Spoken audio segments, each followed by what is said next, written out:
मुख्यमंत्री भजन लाल शर्मा ने कहा कि हमारी सरकार राज्य के प्रत्येक विधानसभा क्षेत्र में विकास कार्यों को तेजी से क्रियान्वित कर रही है। राज्य सरकार के दोनों बजट में 200 विधानसभा क्षेत्रों के लिए पर्याप्त बजट आवंटित किया गया है, जिससे आज प्रदेश विकास के पथ पर तेजी से आगे बढ़ रहा है। उन्होंने कहा कि प्रदेशवासियों के कल्याण के लिए हम हर संभव कदम उठाएंगे, जिससे विकसित भारत विकसित राजस्थान 2047 के संकल्प को साकार किया जा सके। शर्मा मंगलवार को अजमेर के केकड़ी में आयोजित विभिन्न विकास कार्यों के लोकार्पण शिलान्यास समारोह को संबोधित कर रहे थे। उन्होंने कहा कि सावन के पवित्र महीने में हो रही अच्छी बारिश प्रदेश में धन धान्य खुशहाली एवं समृद्धि आने का शुभ संकेत है।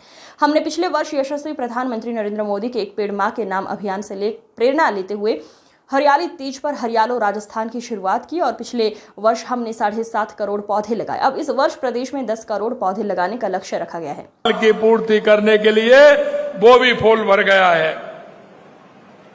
मित्रों, आज भोलेनाथ की कृपा से डैम तो भर ही रहे, लेकिन जो हमारे किसान हैं उस किसान के चेहरों पे भी मुस्कुराहट है, क्योंकि अगर अच्छी बारिश होगी तो किसान भी धन धान्य भी होगा और खुशहाल भी होगा। मैं सभी किसानों को उनकी समृद्धि के लिए भी बहुत बहुत शुभकामनाएं देता हूं।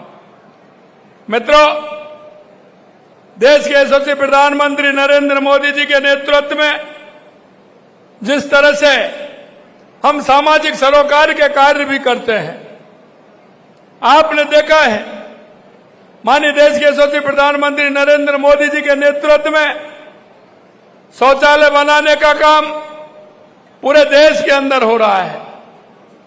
क्योंकि आप देख सकते हैं कि स्वच्छता के लिए हमारे प्रधानमंत्री जी ने कितना बड़ा काम किया है। यही नहीं, उनका अभियान एक और बेटी बचाओ बेटी पढ़ाओ का अभियान, जो हमारा असमानता थी उसको भी पूरा किया है। इसी प्रकार से हमारे पर्यावरण को सुधारने के लिए हमारे प्रधानमंत्री जी आह्वान किया है, एक पेड़ मां के नाम। वो अभियान लगातार चल रहा है। पिछली बार आपने देखा हमने 7 करोड़ पौधे लगाने का अभियान लिया था, उसमें हमने 7.5 करोड़ पौधे लगाए थे। 7 करोड़ पौधे का अभियान, इसमें 7.5 करोड़ पौधे लगाए थे। और अब की बात हमने 10 करोड़ पौधे लगाने का अभियान लिया है। लगातार वो हमारा अभियान चल रहा है। 5 साल में हमने 50 करोड़ पौधे का लक्ष्य लिया है। और आप देख रहे हैं कि लगातार राजस्थान के अंदर एक पेड़ मां के नाम यह अभियान हमारा चल रहा है। मैं आपसे आग्रह करना चाहता हूं, क्योंकि हम मां से सभी प्यार करते हैं। हर व्यक्ति मां के नाम पेड़ लगाए, और वो एक पेड़ नहीं, जहां भी जाए मां पेड़ एक अवश्य लगाए, जिससे हमारे पर्यावरण का सुधार भी होगा। और पर्यावरण का सुधार होगा तो बारिश भी लगातार इसी तरह से रहेगी। इसलिए मैं आपसे कहना चाहता हूं, मित्रों, आप सभी को पता है 27 जुलाई को हरियाली तीज है। हरियाली तीज को हरियाले राजस्थान के रूप में हम मनाते हैं। उस दिन हमारा विशेष अभियान है कि राजस्थान के अंदर ज्यादा से ज्यादा पेड़ लगे, हमारा राजस्थान हरियाला राजस्थान बने। इसके लिए मैं आपसे आह्वान करना चाहता हूं, सभी माता बहनों से, सभी बुजुर्गों से, सभी युवाओं से, कि एक पेड़ मां के नाम अवश्य लगाएं। पेड़ लगाते हुए हमारे गांव को पूरी तरह से, हमारे गांव में पेड़ लगाएंगे तो हमारे गांव का पर्यावरण अच्छा रहेगा। क्योंकि मैं एक बात और कहना चाहता हूं, कई लोग हमारे देखते हैं उन पर के पास गाड़ी है, गाड़ी होती है तो प्रदूषण भी होता है। मित्रों, हमें सभी को सोचना है कि जब हम प्रदूषण करते हैं तो पर्यावरण के लिए हमें काम करना चाहिए। हम ज्यादा से ज्यादा वृक्ष लगा करके राजस्थान के पर्यावरण को भी सुधारने का काम करेंगे।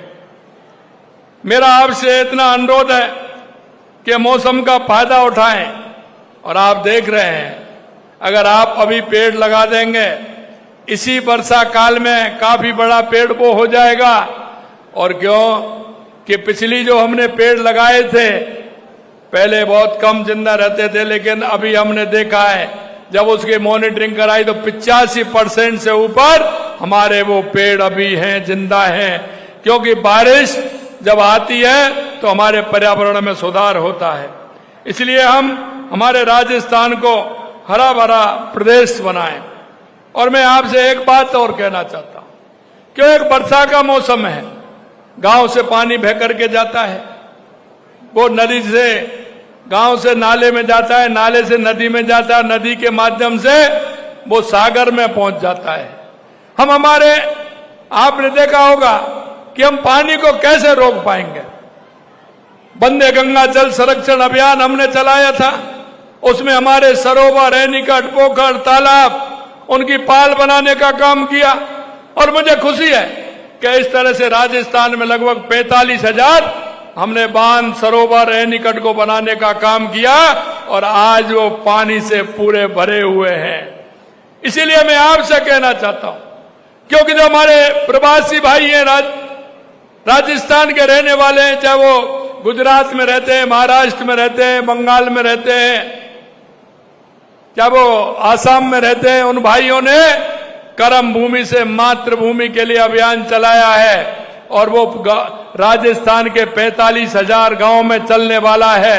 मैं आपसे इतना अनुरोध करना चाहता हूं, उस पानी को रोकने के लिए हमने पूरी तरह से वहां ट्यूबवेल लगाने, रिचार्ज के लिए हमने एनीकट बनाना है, जिससे गांव का पानी गांव में रहे, वो पानी बह करके नहीं जाए, उस पानी का हम उपयोग करें।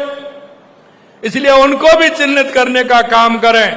आपके यहां हमारी टीम जाएगी, वो उनको चिन्हित करेगी, जिससे पानी का उपयोग हम गांव में ले सकें और उसको अंदर जमीन में डाल सकें, जिससे कि हमारा वाटर लेवल भी उससे बढ़ सके, तो हमारे किसानों के लिए काम आता है।